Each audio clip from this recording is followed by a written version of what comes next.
কলকাতার মতো শহরে থেকে মিষ্টি নিজে ঘরে বানিয়েই খাবো, এটা বোধহয় আমি নিজেই কখনো ভাবিনি। তার মধ্যে এই কালাকাঁদটা হচ্ছে আমার খুব প্রিয়। একবার খেলে মুখে এর স্বাদ লেগে থাকবে। এর জন্য একটা বড় কড়াইয়ে সামান্য জল দিয়ে তার মধ্যে 1.5 লিটার দুধ দিয়েছি। জলটা দিয়েছি যাতে দুধটা পুড়ে না যায়। এবার এটা জাল তুলে নিয়েছি।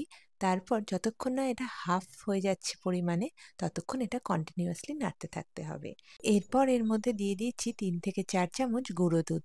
গুঁড়ো দুধটা ভালো মতো মিশে গেলে এখানে আমি ১.৫ চামচ ভিনেগার নিয়েছি, যেটা অল্প অল্প করে এই দুধের মধ্যে দিয়েছি। একসাথে পুরো ভিনেগারটা দিও না, তাহলে ছানা আর জল পুরো আলাদা হয়ে যাবে। অল্প অল্প করে দিয়ে যখন দেখবে সামান্য দানা হয়ে এসছে, তখন এর মধ্যে দিয়ে দেবে স্বাদ মতো চিনি আর এলাচ গুঁড়ো। এবার এটা বেশ ভারী হয়ে থিকথিকে হয়ে আসবে, আর এটাকে কিন্তু নাড়তে থাকতে হবে যেন কোনো অবস্থাতেই তলায় লেগে না যায়। এটাকে পুরো শুকিয়ে নিতে হবে।